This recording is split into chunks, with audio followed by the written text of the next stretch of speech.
aba bahanuzi bamaze gusinya aya masezerano barangwa no gukururira abantu mu isi.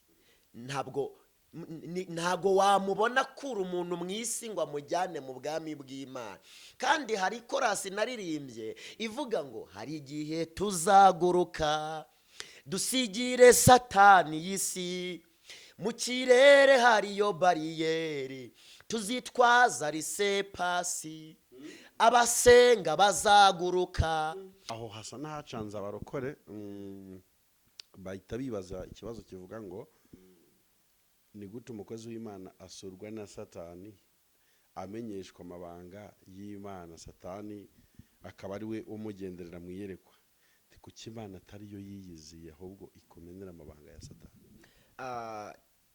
Icyo navuga, satani ataraza hamanje Imana yarambwiye ngo muri iyo minsi mbere y'uko satani aza barabisikanye. Imana yarambwiye ngo reka dusenge Imana mu izina rya Yesu w'i Nazareti, nongeye kugushimira ko ungiriye icyizere kugira ngo ukorere muri njyewe. Ni njyewe Dawidi, mwami Imana, ngushimiye ko wampamagaye. Njyewe ntacyo ndicyo, ndivu mu ivu, ndi umukungugu mu mukungugu, ndamazi ameneka ntayorwe. Reka noneho turebe kugira ngo dutange imbuzi.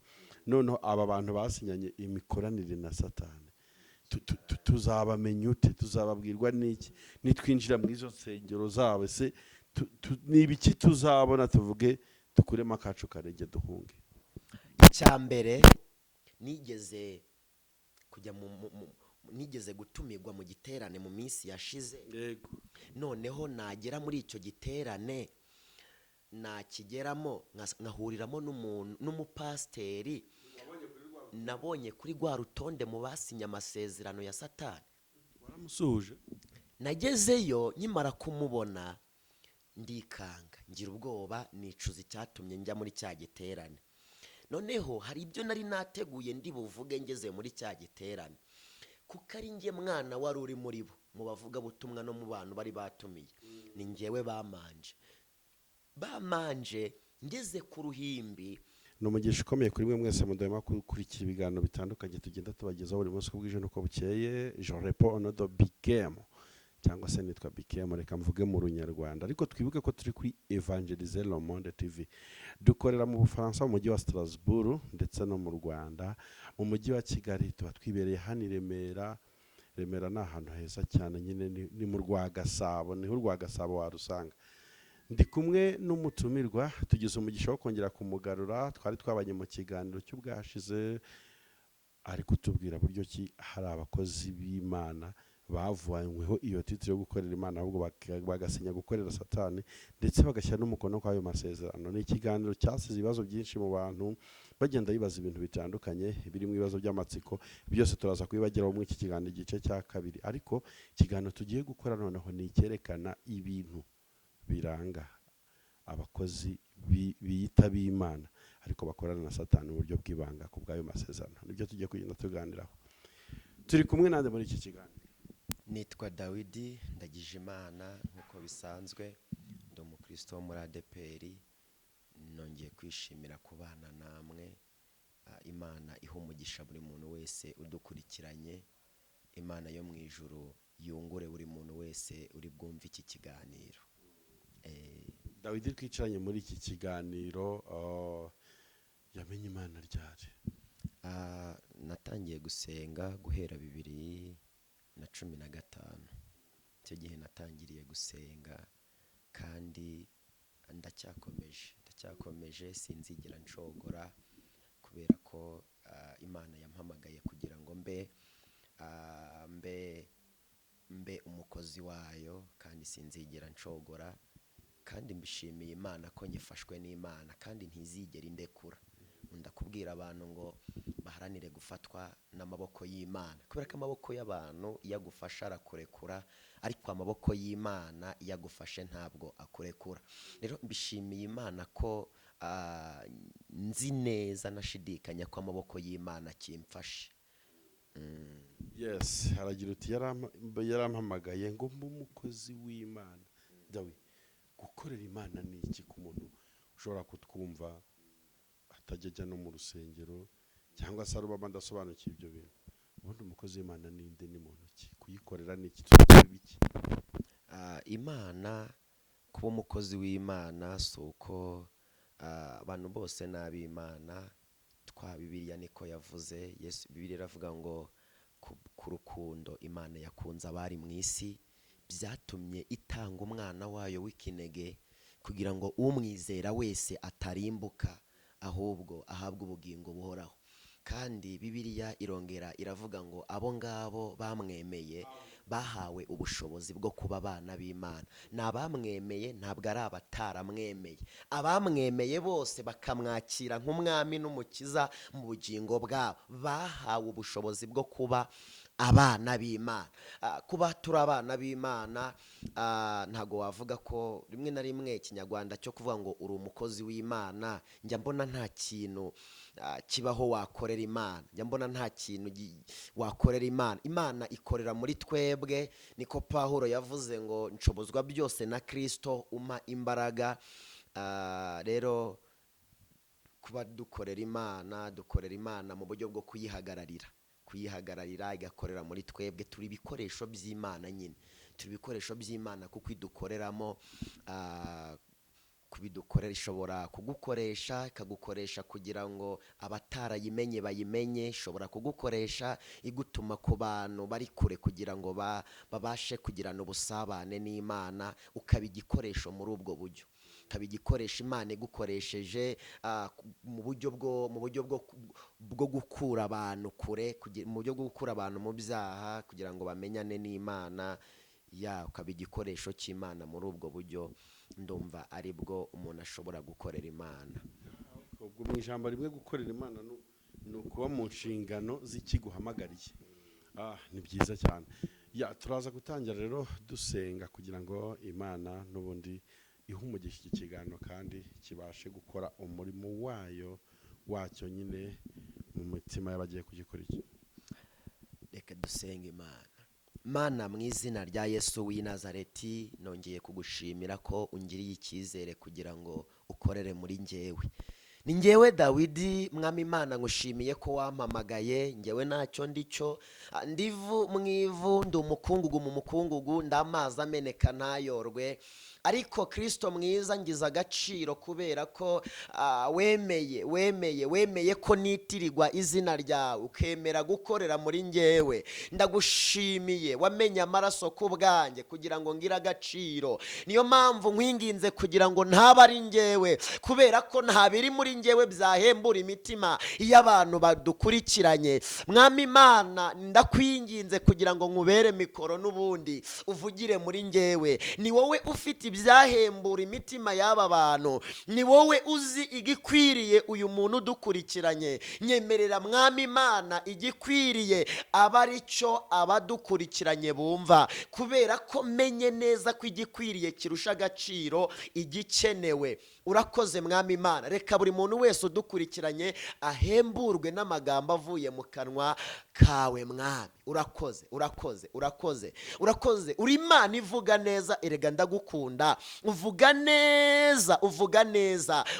Ababyeyi bacu hari ibintu bagiye baturaga maze bakisubiraho. Hari abantu bagiye batwemerera ibintu nabo bakisubiraho. Uri Imana idahinduka, urinda ijambo wavuze ukarikurikirana maze ukarisohoza. Niko wabwiye Yeremiya. Uramubwira ngo Yeremiya, ureba iki? Arakubwira ngo ndeba inkoni y'umurinzi. Uramubwira ngo ndinde ijambo ryanjye maze nkaririndana n'uwo naribwiye, nkarikurikirana kugeza igihe risohoreye. Mana, uvuga neza. Wowe ubwira umuntu ngo ntakiri uwo mwanya agakira. Wowe ubwira umuntu ngo umuhaye ubugingo ababyeyi bacu batabivuga. Uri Imana ivuga neza. Ndagushimiye kubw'imvugo yawe nziza.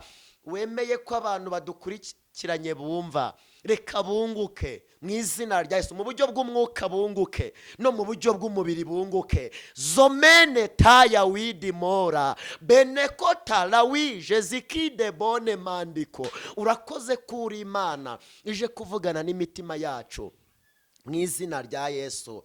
Mwuka wera nanshyigikire, mbaraga z'Imana zikorere muri nge. urakoze ko wemeye kubana natwe mu izina ry'umukiza Yesu w'i Nazareti, amen. amen amen amen amen. Dawidi akaba aradusengeye. Urakoze cyane. Aha, ikiganiro twakoze ubwashize, reka bari cyo duheraho, cyagiye kizamo utubazo tw'amatsiko abantu benshi bagiye bibaza.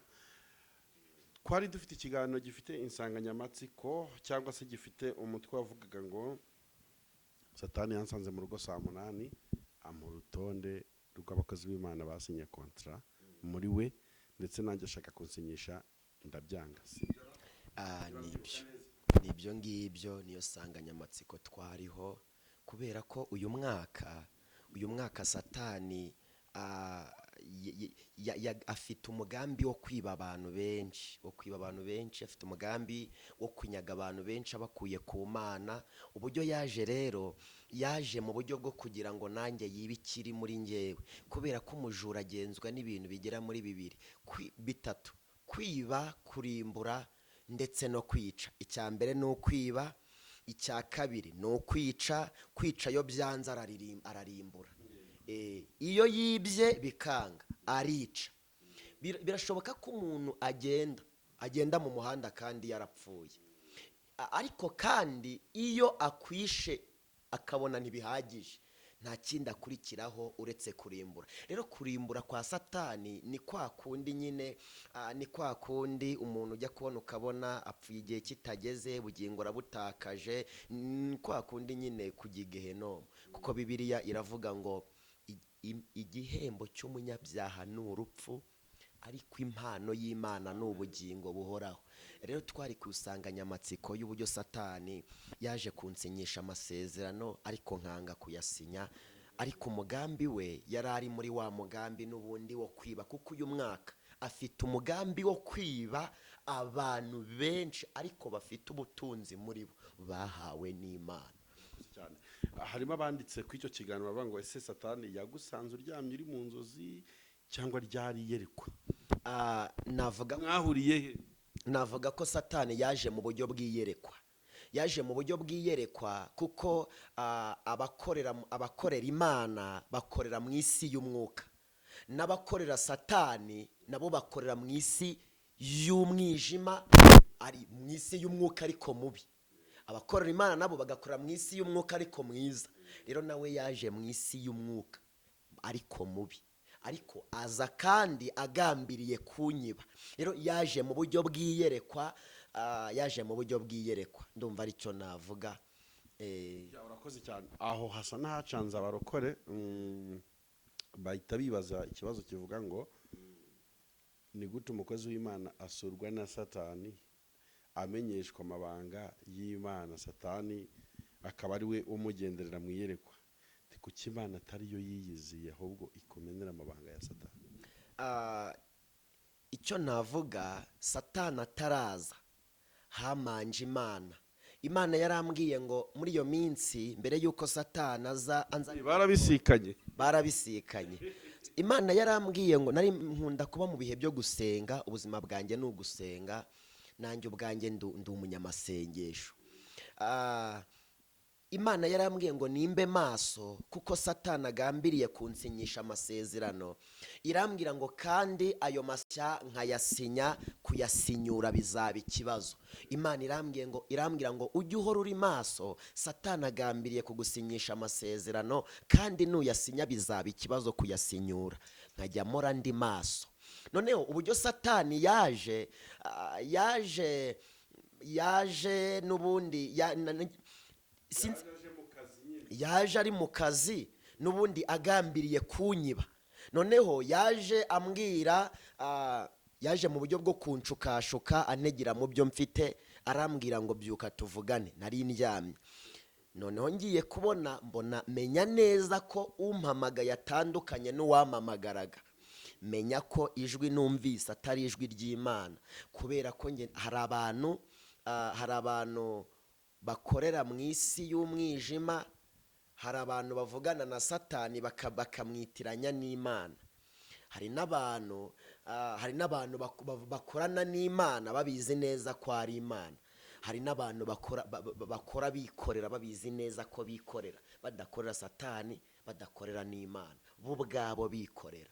Rero igihe ngezemo mu buryo bw'umwuka, ngeze mu gihe cyo kubasha gusobanukirwa umuntu, satani n'Imana.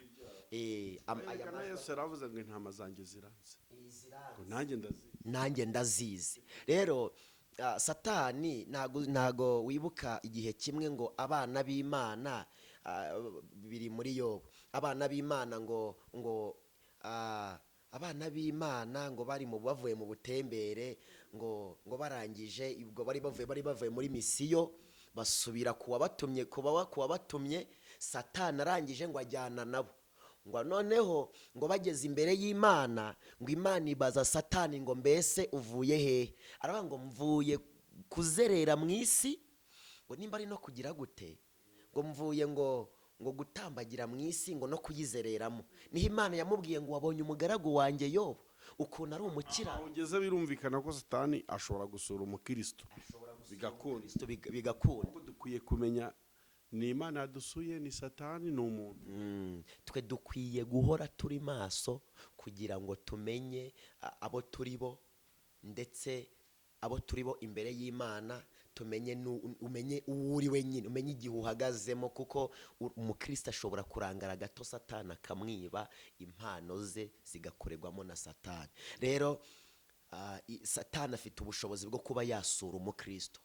Satani afite ubushobozi bwo kuba yasura umuntu wese ufite ukorera mu kirere cy'umwuka wera, ariko kandi ntago afite ubushobozi bwo kumutandukanya n'Imana mu gihe uyu nguyu afitanye ubusabane n'Imana, keretse ubusabane bw'uyu nguyu ufitanye uri kumwe n'Imana, ubu busabane butagihari, nibwo Satani yakwiba. Rero Satani yaje mu buryo n'ubundi bw'akazi uko asanzwe yiba abantu. Araza arambwira ngo byuka tuvugane, ndamubwira ngo ntabwo, ndangije ndabyuka. Maze kubyuka arahita ambwira nyine, ahita kwereka ibintu ukeneye. Ndamubwira ngo reba aya manege kubamo. Arambwira ngo ndashaka ngo tugirane amasezerano, aya manege kanyagukuremo. Arambwira ngo kandi ntuzongera kugenda n'amaguru niwemera gusinya amasezerano, gusinya aya masezerano. Ndamubwira ngo aya masezerano ntabwo nyasinya. Noneho nibwo yanyeretse urutonde rw'abantu bamaze gusinya amasezerano. Ayo masezerano yari arimo izihe ngingo? Ingingo zari ziri muri ayo masezerano navuga ku ngingo ebyiri, kuko yarambwiye ngo nimfata ikaramu nandike. Yarambwiye ngo ndandika izina ryanjye, nimara kwandika izina ryanjye nsinye kuri rya zina nanditse. Bivuze ngo izina ryanjye ndaba ndikuye mu Mana, ndaba ndikuye ku rutonde rw'abantu b'Imana, ndishyize ku rutonde rwa Satani. Bivuze ngo izina ryanjye ndaba ndikuye mu bugingo, ndishyize mu irimbukiro. Urimo urabyumva?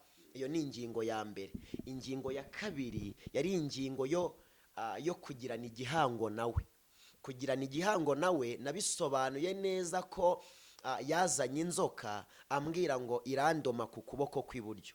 Noneho ngo nindoma ku kuboko kw'iburyo ngo nzajya ndahabwa ubushobozi bwo kujya nzamura ikiganza mu itorero cyangwa ku muntu, noneho za mbaraga nahawe zikubite wa muntu hasi. Urimo urabyumva? Bivuze ngo iyi nzoka irandoma ku kuboko, amaraso yanjye aricanga n'ay'inzoka. Noneho kwicanga kw'amaraso yanjye n'inzoka bivuze ngo ndaba mbaye umwe na Satani. Bivuze ngo ndaba mbaye wenyine, amaraso yanjye arababaye amaraso ye. Rero nizo ngingo ebyiri yaragambiriye, nibyo bimenyetso bibiri, niyo mihango ibiri yaragambiriye ku buzima bwanjye. Hari abantu benshi bakorera muri izi mbaraga bagiye bazihabwa gutyo, kuko narabisobanukiwe. Hari abantu benshi bakorera muri izi mbaraga bagiye bazihabwa biciye muri izo nzira. Ariko kandi byatumye niga ku bakozi b'Imana, kuko rimwe na rimwe icyo Imana yampamagariye kurokora abantu, Satani yagiye yiba, kabiba mu buryo bumwe cyangwa ubundi, kurokora ubugingo bw'abantu, kuko ari nacyo cyazanye Kristo. Yesu icyamuzanye yazanywe no kurokora ubugingo bw'abantu ndetse bwinshi. Rero ni ubwo buryo satani yashakaga kunyiba. Muri aya mezi 2 asigaye ngo umwaka urangire, nagira inama abahanuzi kuko satani agambiriye n'ubundi kwiba abahanuzi muri ubwo buryo, abafatiranyije mu bukene, mu buzima barimo. Rero abahanuzi babe maso, niyo message mfite. Ndetse babe maso cyane, kubera ko umuntu wasinyaye amasezerano kuyasinyura ntago byoroshye. Reka twinjiremo noneho hano mu gice cya kabiri neza. Twabwiye abantu ko tuzaza noneho tubabwira ati se umuntu wasinye amasezerano na satani kandi ari gukora mu izina ry'Imana, ese tuzababwirwa n'ibiki? Izo nsengero nituzigeramo tuzazimenya gute kugira ngo tuzahite duhunga? Nateguye ibice 2 cyangwa ingingo 2. Ingingo ya mbere ndashaka kuvuga ku bintu biranga umuntu w'Imana, umukozi w'Imana ugihagaze mu nshingano z'Imana. Noneho ingingo ya kabiri nayo ndashaka kuvuga ku bintu biranga umuntu uhagaze mu nshingano za satani, cyangwa se yitwikirije izina ry'Imana cyangwa akorera mu izina ry'Imana, ariko ahagaze mu nshingano za satani, ariko akorera mu izina ry'Imana, ariko inshingano ahagazemo ari iza satani. Rero igice cya mbere nshaka ko tuvuga ku gice cya mbere cy'umuntu, cy'ibintu biranga umuntu ukorera Imana, cyangwa ibintu biranga umuntu uhagaze mu nshingano z'Imana. Icya mbere ndashaka kuvuga ibintu 5 gusa. Icya mbere, agenda nk'umuntu utwaye amabanga y'Imana. Icya mbere kiranga umukozi w'Imana uhagaze mu nshingano z'Imana, afite uko agenda nk'umuntu utwaye amabanga y'Imana. Hari imvugo utamwumvana, hari ingendo utamubonana, hari amagambo utamwumvana, hari imyambarire utamubonana. Muri make ingendo ze, agenda nk'umuntu utwaye amabanga y'Imana. Imana ishimwe. Kandi ikindi, yera imbuto ahagaragara n'ahatagaragara. Yera imbuto mu murimo we yahawe n'Imana. Yerera imbuto mu murimo ahagazemo w'Imana. Icya kabiri kiranga uyu muntu, arangwa no kwicisha bugufi. Icya kabiri kiranga uyu muntu uhagaze mu nshingano z'Imana, arangwa no kwicisha bugufi. Bivuze ngo umwuka w'ubwibone uri kure ye. Arangwa no kwicisha bugufi. Ibyo akora ntabwo abikora ngo bandebe, ibyo akora ntabwo abikora ngo banyumve, ibyo akora ntabwo abikora ngo bamenye ko ari njyewe wabikoze. Imigendere ye arangwa no kwicisha bugufi. Iki ni icya kabiri kiranga uyu muntu uhagaze mu nshingano z'Imana. Icya gatatu kiranga uyu muntu, arangwa muri make, akora adategereje ibihembo mu bantu, akora adategereje inyungu mu bantu, ahubwo akora ategereje ibihembo ku Mana yamutumye. Ni icya gatatu kiranga umuntu uhagaze mu nshingano z'Imana. Yitangira umurimo w'Imana, yitangira umurimo akora adategereje ibihembo mu murimo akora, ahubwo ategereje ibihembo ku Mana yamutumye mu gihe gikwiriye. Muri iki gihe biragoye kubona umukozi w'Imana, ariko hari ikintu kimwe maze iminsi ntekereza. Umukozi w'Imana wamuhamagara agahita aguha randevu y'amezi 2 cyangwa y'amezi 3, kakubwira ngo indi minsi yose narayitanze, uzampamagare nyuma y'amezi 2. Ariko Imana yo mu ijuru, abantu bose bari mu isi, Imana ifite ubushobozi bwo kumva abantu bose bari mu isi, ikabumvira umunsi umwe basenze, umwihariko w'ibyo ikanabasubiriza umunsi umwe. Ariko ugasanga umuntu noneho deja witwa ngo ni umukozi, aratinyutse ahaye umuntu w'Imana, umwana w'Imana, randevu y'amezi 2. Aba bakozi, uyu muntu uhagaze mu nshingano za Satani ariko ukorera mu izina, uzabimusangaho kumuhamagara nyuma y'amezi 2, gahunda nuko bintu nk'ibyo. Rero icya gatatu kiranga uyu muntu ni ugukora adategereje ibihembo mu bantu, ahubwo ategereje ibihembo ku Mana yamutumye. Icya kane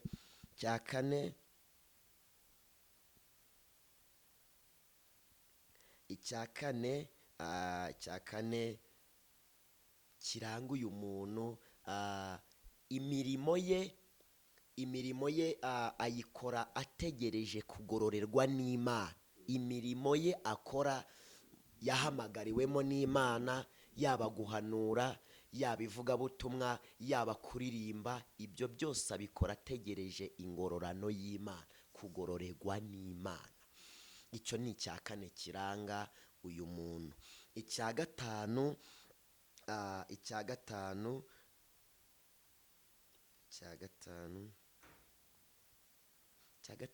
kiranga uyu muntu, ntabwo arobanura ku butoni.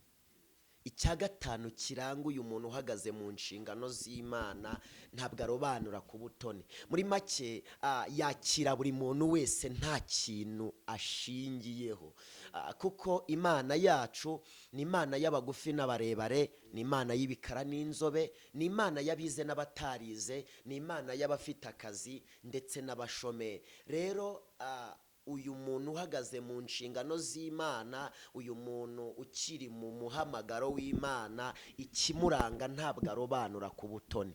Yakira umuntu wese nta kintu arebyeho, nta titire, atavuze ngo kubw'impamvu y'uko afite ibi n'ibi. Muri make ntabwo arobanura ku butoni. Iki ni icya gatanu kiranga uyu muntu uhagaze mu nshingano z'Imana. Yicisha bugufi, ntabwo arobanura ku butoni, yakira buri muntu wese kandi akamuha serivisi yose uyu muntu aje amukeneyeho, ntabwo arobanura ku butoni. Ibi ni byo bintu bitanu ushobora kubona kuri uyu muntu ugihagaze mu nshingano z'Imana.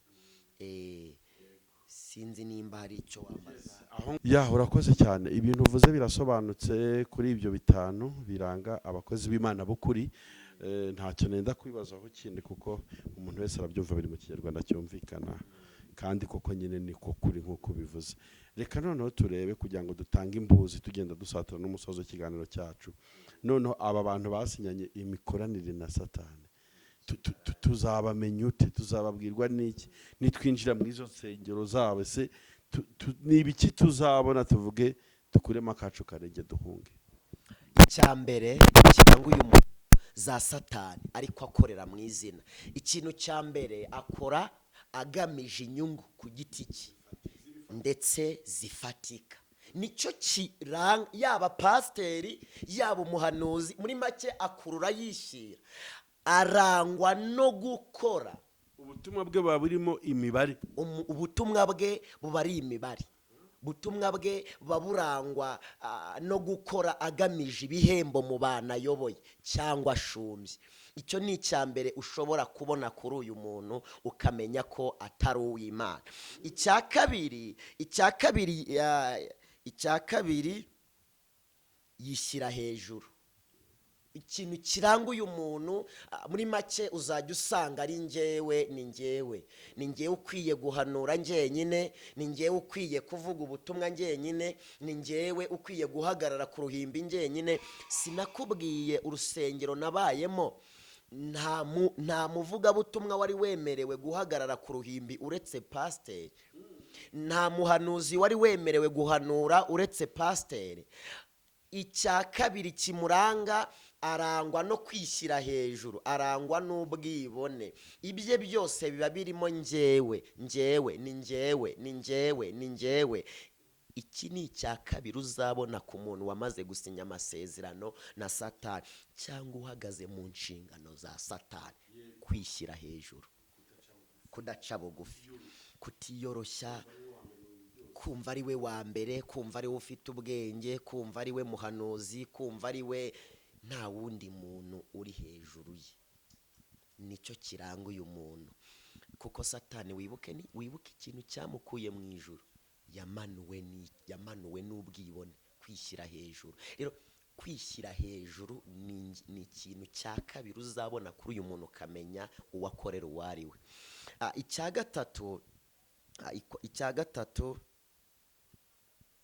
gatatu ni ukwiha icyubahiro mu bantu. Kwiha icyubahiro mu bantu, akaba ari ugaragara. Kwiha icyubahiro mu bantu, abantu bose akabakuba na zeru, abantu bose akabasuzugura, abantu bose akabirengagiza, akaba mukuru mu bandi kandi atari akwiye kuba mukuru mu bandi. Kwiha icyubahiro mu bantu ni icya gatatu kiranga uyu muntu uhagaze mu nshingano za Satani. Icya kane, arangwa n'ishyari no kudashyigikirana. Arangwa n'ishyari no kudashyigikira mugenzi we. Aba barangwa n'ishyari ndetse no kudashyigikirana mu murimo bakora. Muri make uzasanga nta guhuza kuba hagati y'aba bantu. Nta mukozi, Bibiliya mu Bakorino hari ahantu havuga ngo naho navuga indimi z'abantu n'iz'abamarayika ariko ntagira urukundo ntacyo byamara. Bikavuga ngo urukundo rurihangana, rugira neza, n'ibindi n'ibindi n'ibindi. Rero abangaba barangwa no kudashyigikirana, gusenyana, ariko kandi bagamije inyungu mu byo bakoze, mu byo barimo barakora. Icya gatanu,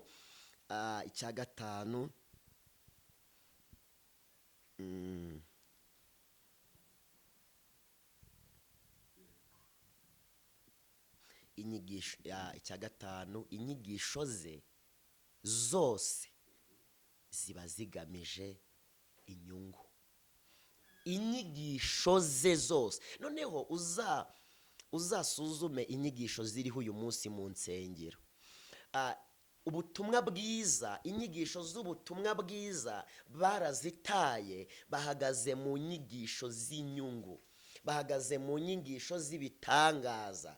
Ubonye viza, ugiye muri Amerika, Imana iguhaye inzu, Imana iguhaye amafaranga, Imana iguhaye imodoka. Muri make inyigisho z'aba bantu ziri mu byo aba bantu bakeneye mu buzima bwabo. Ni inyigisho zikundisha abantu isi, ni inyigisho zikururira abantu mu isi. Ntabwo ari inyigisho zimura abantu mu isi ngo ziba konegitane n'ubwami bw'Imana.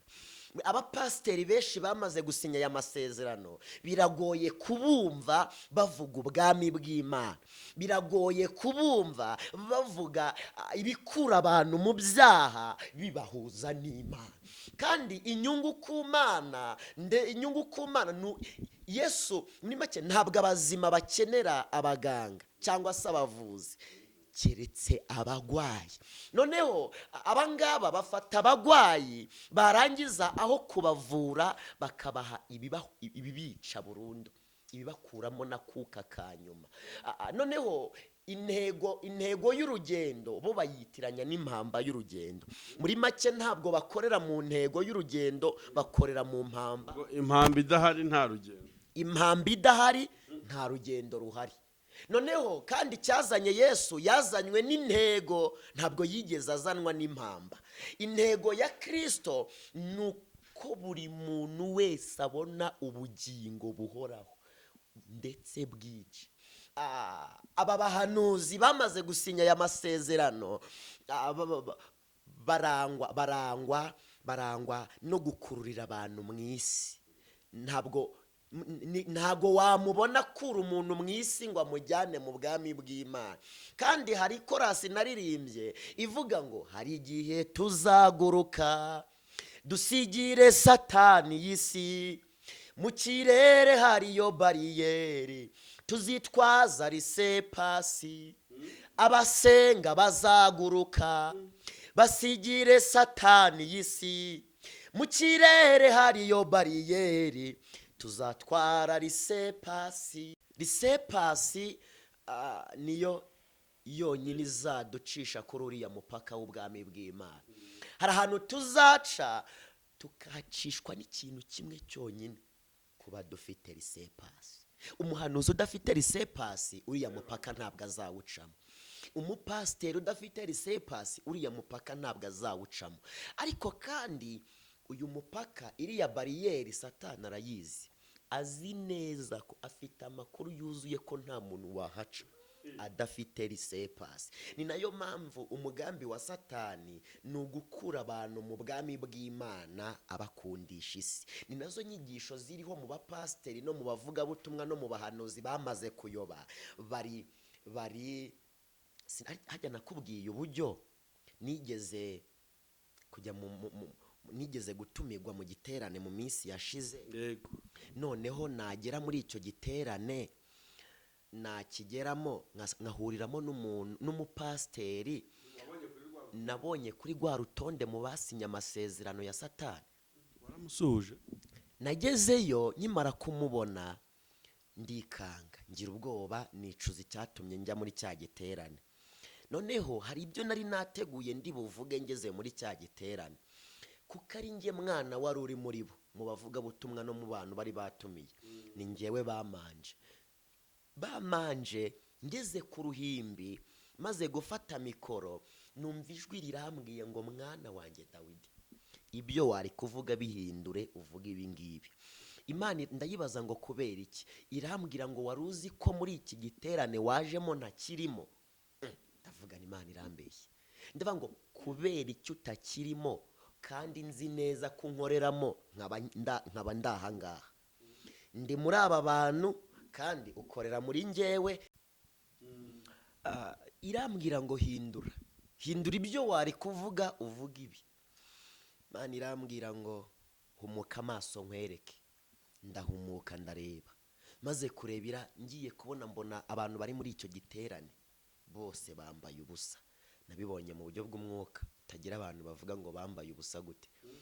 Noneho ngiye kubona mbona abantu bose bari muri icyo giterane bambaye ubusa. Noneho mva mu cyigisho nari ndimo njya mu cyigisho Imana yari interetsemo. Noneho nkorera mu kirere cy'uburondozi, ntangira kuvuga ngo Imana yarambwiye naratangira kuvuga ibyo. Imana yahise imbwira ngo ngaho Dawi, nawe reba, ari wowe aba bantu waterana nabo. Nanjye ndebye ndavuga ni kabisa ari nanjye sinaterana nabo, bambaye ubusa. Irangije irambwira ngo tangariza abantu bose bari ahangaha, kugira ngo Uwiteka aterane nabo nuko bamanza kwambara imyenda. Imana irambwira ngo kandi imyenda bari bwambare irabivuye ku Mana. Imana ngiye kubona mbona imanuye amakanzu menshi cyane. Irambwira ngo kandi mbahaye imyenda yo kwambara, nibambare mbone kubana nabo. Mpita nkorera muri icyo kirere cyo kubabwira ngo nibambare. Ntangira kurondora, ntangira kuvuga ni mwihane, Imana nikivuze ni mwihane. Wa wundi abibonye, Pasiteri Bishop araza aranyongorera, arambwira ngo ibyo bintu wibivugira ahangaha. Arambwira ngo urimo uragumura abakristo. Icya kabiri arambwira ngo ibyo bintu uvuze ntabwo biri mu nshingano zawe. Arambwira ngo byihorere. Iyo si dimansiyo yawe wa mwana we. Ngo ntabwo nemerewe kubivuga, ngo niwe uri bubyivugire. Noneho ndavuga ngo nta kibazo. Noneho ndi kuvuga ni nagenda ndahita mbivuga, bihane, abatihana barorera. Atarava aho ngaho ariyumvira gatoya, ahita avuga ngo iminota naguhaye yarangiye. Arambwira ngo ibindi wari kuvuga ndabyivugira. Yarabizi bwahise ko aho ngaho nta kwihana bihaba. Abantu bose bamaze gusinya amasezerano na satani. Uwo mupasiteri ubwo sintuza. Ninuza n'ubundi. abapasiteri bose bamaze gusinya amasezerano na Satani, ntabwo uzasanga mu nsengero zabo harimo umwuka wo kwihana. Nta mwuka wo kwihana uzasanga mu nsengero zabo. Uzajya usanga ngo cakira igitangaza, Imana iguhaye amasengesho y'icyumweru yo kubohoka, ng'amasengesho y'icyumweru yo kubohoka, wakira ibyawe, icyumweru cyo kugaruza ibyawe byariwe na kagugu. Uzi ko hari abantu bigeze gusenga bagira amaterime shaho y'ibiterane, ngo igiterane cy'iminsi 40 ngo cyo kurwana ngo nima ngo ari inyatsi ngo yo mu gisekuru cya 6. naho bari mu giterane. Icyo giterane bari bakise n'ubundi ngo ni igiterane cyo kubohoka. Igiterane kitarimo kubohoka, abantu bava mu byaha kibaho. Igiterane kitarimo kubohoka, ikintu cya mbere gituma umuntu akira ingoyi ya karande, iki kintu gituma yikira ni ukubanza kwemera gupfana na Yesu, akazukana nawe, kuko niwe mukuru utubohora. Igihe cyose uri mu buzima bw'ibyaha ugashaka kubohorwa na Yesu Kristo, ntibivamo, uba uri kwisuka ku mbaraga zitakwemera. keretse Satani niwe ukora muri iyo paritoma. Abapasiteri bariya abo ngabo uri kuvuga b'ibitangaza n'imigisha gusa, batagira inyigisho z'ubugingo, buriya bahemukira abantu cyane, kubera inyigisho zo kubamanipira, bakizeza abantu ubugingo kandi ntabwo ari ibipfu, barimbuka. Ikintu kimwe navuga, iyo ubeshya itorero kukijijwe, naryo rikubeshya ubugingo. Iyo ubeshya idini kukijijwe, idini naryo rikubeshya ubugingo. Wongereho na kandi idini burgira kwica ntiguhambe, kandi niyiguhetse ntigusimbiza. Yiguhetse ntigusimbiza. Iyo ni ubundi cyane cyo gisobanuro cy'idini. Ibintu bakoreye Yesu urabizi, ibintu bamukoreye kandi bakabimukorera. bave mu idini abantu baze bakizwe, bareka kugenda mu bintu by'ikigare n'imico twazaniwe tutazi aho yaturutse. Abantu birirwa babeshya abantu. Hari Yesu wundi rega abantu bari kuvuga utari Kristo. Hari ba Yesu babiri, kandi wibuke ko hari n'imisaraba ibiri. Wibuke Yesu yabambwe ku musaraba, noneho hafi ye hari n'umusaraba w'ibisambo. Hashobora kuba ari abantu bakurikiye umusaraba w'igisambo bawitiranya n'uwa Kristo. Abantu bakurikiye umusaraba w'ibisambo, nta byiringiro bibaho rero, bawitiranya n'umusaraba wa Kristo. Abari ku musaraba w'ibisambo nta byiringiro biba kuri uwo musaraba. Ariko kandi wibuke muri Zaburi ya 50:16, Bibiliya iravuga ngo Imana ibaza umunyabyaha iti, wiruhiriza iki kuvuga amategeko yanjye, ugashyira isezerano ryanjye mu kanwa kawe? Ubwo uri inyanga guhanwa. Iyo ubonye umujura wishimira kubana nawe, wicara uvuga nabi mwene so, ufatanya n'abasambanyi. Ibyo urabikora nka kwihorera, ukibwira yuko manye nawe, ariko nzaguhana mbishyize imbere y'amaso yawe uko bikurikirana. Ntabwo ari gucyo. izazana urutonde, Imana yizazana playlist. Kandi Imana yo kuzana urutonde kwayo, yo iza mu bikorwa. Nimba inzira yakuzanye, nimba nuko nyine iziguge. Kandi wibuke hari abantu bagiye biyamamaza, bakiyamamaza bakorera mu izina, ariko nyirizina ntawe uhari. Rero Imana yarantumye irambwira ngo ije kwamamaza abantu biyamamaje bakiyamamaza nabi, noneho Imana ije kubamamaza neza. Kandi uyu muntu wiyamamaje akiyamamaza ko ari umukozi w'Imana kandi ari umukozi wa Satani, Imana yo niza kumwamamaza izatwikurura wa mwenda yambaye w'umweru hasigara uw'umukara. Noneho abantu batangire bavuge, ese ni wa mupasiteri, ese ni wa wundi Imana yikwamamaje, kwamamaza icyo uri cyo nyirizina, ikwamamaza uwuri we nyine, ni cyo Imana ikwamamaza. Rero abantu bamenye ukuri, bamenye abashumba babashumbye, bamenye abo babana nabo, bamenye abo bagendana, bamenye kuko Satani arimo ariba abantu b'Imana. Kandi abantu bamaze gusinya amasezerano ya Satani basinye kontara yo kwiba abantu bose bagifite umwuka w'Imana. Rero ndabizi Imana ifite ubutunzi. Imana kuko niko Bibiliya ivuga mu Gutegeka kwa 2, iravuga ngo nugira umwete wo kumvira Uwiteka Imana yawe n'uwo kwitondera amategeko yayo yose Imana igutegeka, ngo izagusumbisha amahanga yose yo mu isi, kandi imigisha yose izakuzaho ikugereho. Ariko password ni wumva ukanumvira Imana, imigisha yose ibyo Satani adukangisha byose turabyemerewe, Imana izabiduha. Rero abantu bakanguke, abantu bashaka ubwami bw'Imana, bashake nyir'ubwami n'ubwami buze muri bo, kuko Satani arimo arayobya abantu b'Imana. Hari abantu bari mu nsengero z'ubuyobe bazitiranya n'Imana. Hari abantu bari mu nsengero z'ubuyobe bazi ngo bari gukorera Imana, bakora imirimo bakagira ngo ni Imana kandi Imana idahari. Rero abantu bashaka ubushuti ku Mana, kubera ko ibyera byose ntabwo ari amata. urakoze cyane ngo abantu bashaka ubushuti ku Mana kandi ibyera byose si amata. Iryo jambo niryo nyine ridusize ku musozi w'ikiganiro cyacu. Inshuti mwadukurikiye, bibwirwa benshi bikumva na bene byo, kandi baravuga ngo intumwa ntiyicwa. Ubwo nyine Davidi abivuze uko yabihawe n'umwuka w'Imana, ahasigaye ni wowe wo gukiza ubugingo bwawe. David, hari umuntu wakurikiye kino kiganiro ushobora kutandika comment ariko akavuga ngo ngenda ndashaka ko mwibariza muri ubu buryo bwo kumuhamagara, kumwandikira, we kugira tutamupfukira nawe yakubona gute? Nimero yanjye ni 0782 76 833 0788 76 833. Mana, mu izina rya Yesu w'i Nazareti, nsengeye abantu bari mu mwijima, ndakwinginze kugira ngo umucyo w'Imana umurikire ubuzima bwabo. Ndasenze kugira ngo ugabanye abarimbuka wongera abakizwa.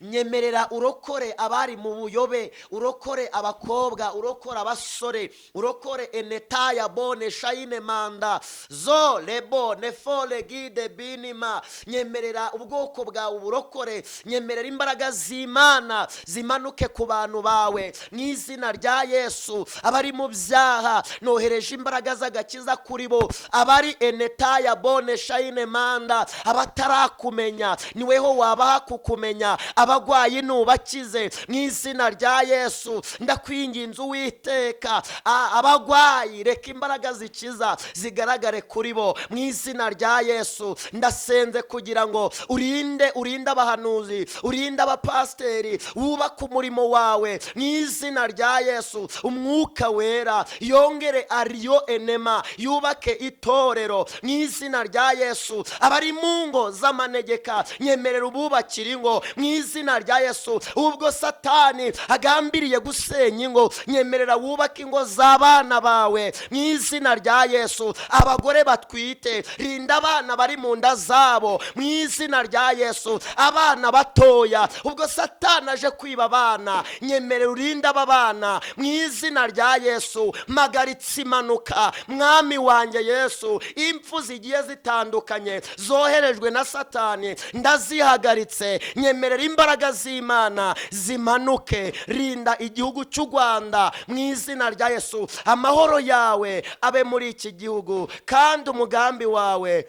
usohore nk'uko wabigambiriye. Urakoze mu izina rya Yesu w'i Nazareti, amen.